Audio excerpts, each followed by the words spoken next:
Hai teman-teman mahasiswa baru, selamat datang dan selamat berproses kami ucapkan. Teman-teman, kita akan membahas tentang kiat-kiat sukses di perguruan tinggi. 1. Berprinsip. Apakah yang dimaksud dengan berprinsip? Berprinsip atau prinsip hidup sangat penting dimiliki sebagai kompas yang menunjukkan arah tujuan hidup. Selain itu, prinsip hidup akan membentengi diri dari banyaknya pendapat berbeda di sekeliling kita. Contoh prinsip yang penting dimiliki ketika menjadi mahasiswa adalah menjadi mahasiswa yang proaktif ketika menghadapi rintangan dan masalah. Karena masalah, rintangan, dan cobaan akan selalu datang dan mungkin kamu akan banyak menemukannya di dunia perkuliahan. 2. Aktif belajar mandiri. Apakah yang dimaksud dengan belajar mandiri? Belajar mandiri berarti belajar berdasarkan inisiatif dengan atau tanpa bantuan orang lain. Jika dulu di sekolah kita terbiasa belajar dengan mendapat tutorial penuh dari guru, ketika sudah menjadi mahasiswa, maka kita akan dibiasakan untuk lebih banyak melakukan pembelajaran secara mandiri. Kita harus terbiasa untuk membaca banyak referensi literatur dari tiap mata kuliah, hingga mengulang kembali materi mata kuliah. 3. Merancang IDP atau Individual Development Plan. Apakah yang dimaksud dengan Individual Development Plan? Individual Development Plan merupakan suatu action plan atau rencana perbuatan yang sudah didesain atau direncanakan dalam jangka waktu tertentu.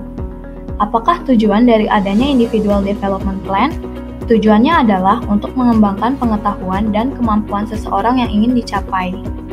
Salah satu contoh dari penerapan Individual Development Plan, seseorang merencanakan dalam 3 bulan untuk mahir berbicara atau public speaking dalam bahasa Inggris. Ia akan membuat beberapa rencana kecil yang dapat menyukseskan rencana ia untuk mahir berbicara bahasa Inggris dalam 3 bulan. 4. Berhubungan baik dengan semua komponen kampus, seperti dosen, sesama mahasiswa, dan alumni. Apakah yang dimaksud dengan berhubungan baik? Berhubungan baik adalah membangun dan menjaga suatu ikatan yang terjalin agar tetap baik-baik saja tanpa ada perasaan benci dan dengki. Membangun hubungan sangat penting karena setiap orang tidak dapat hidup sendiri tanpa bantuan orang lain dan semua orang merupakan makhluk sosial. Apa manfaat berhubungan baik dengan sesama mahasiswa? 1. Dihargai oleh sesama mahasiswa. 2. Dihormati oleh sesama mahasiswa. 3. Tolong-menolong antara sesama mahasiswa. 4. Kerjasama yang baik antara sesama mahasiswa. Apa manfaat berhubungan baik dengan dosen? 1. Mahasiswa dapat mengeluarkan potensi terbaiknya. 2. Mahasiswa tidak takut bertanya terkait materi atau tugas.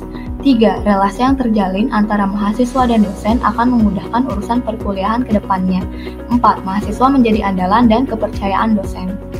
Apa manfaat berhubungan baik dengan alumni? 1. Mahasiswa mendapatkan sharing, tips, dan trik pengalaman selama masa kuliah. 2. Mahasiswa mendapatkan bantuan dari alumni ketika mengadakan suatu kegiatan.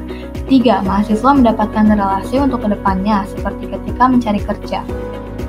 5. Aktif organisasi di dalam atau di luar organisasi.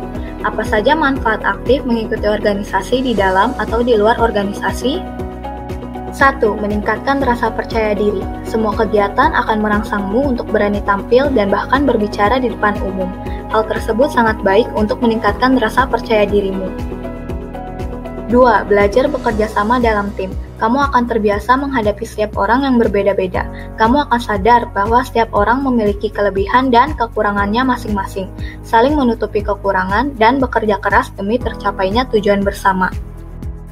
3. Membiasakan diri untuk berpikir kritis. Di setiap saat kamu dituntut senantiasa berpikir kritis untuk mencari solusi yang terbaik, sehingga kamu pun akan terbiasa berpikir kritis. 4.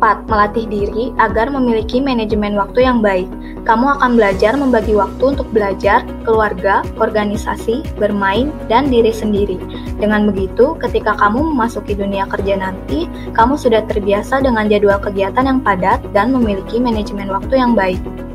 5. Belajar menahan ego. Melatih diri untuk memiliki jiwa yang lapang dalam menghadapi setiap perbedaan, seperti belajar mengontrol diri dan menahan ego saat pendapatmu tidak disetujui oleh orang lainnya. 6. Menambah teman dan relasi.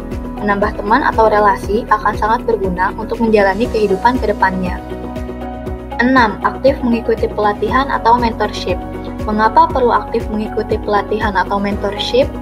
Mengikuti pelatihan sangat bermanfaat bagi seseorang, karena dengan mengikuti pelatihan, seseorang akan terus terlatih dan terasah kemampuan yang ia miliki, sehingga ia memiliki nilai plus jika dibandingkan dengan orang lain yang tidak mengasah kemampuannya. Oleh sebab itu, seseorang perlu mengasah kemampuannya melalui program pelatihan yang mampu meningkatkan kemampuannya tersebut.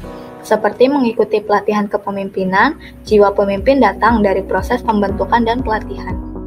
7. Aktif mengikuti volunteer di berbagai bidang. Apakah yang dimaksud dengan volunteer? Volunteer berarti menjadi seorang relawan terhadap suatu kegiatan. Artinya, ia membantu menyukseskan kegiatan dengan senang hati dan tanpa mengharapkan imbalan. Mengapa perlu aktif mengikuti volunteer di berbagai bidang? Seseorang akan sukses dengan memaksimalkan manfaat yang ia dapatkan ketika mengikuti kegiatan volunteer. Karena mengikuti kegiatan volunteer, seseorang akan bisa menjalin relasi dengan banyak orang, kemudian juga akan mampu meningkatkan kemampuan jiwa kerelawanan, dan manfaat lainnya adalah ketika mengikuti kegiatan volunteer di luar kampus adalah bisa memperluas jaringan dan menambah pengetahuan. Bagaimana teman-teman? Semoga bermanfaat ya. Sekian yang dapat kami sampaikan, terima kasih atas perhatiannya, dan maaf jika ada salah kata.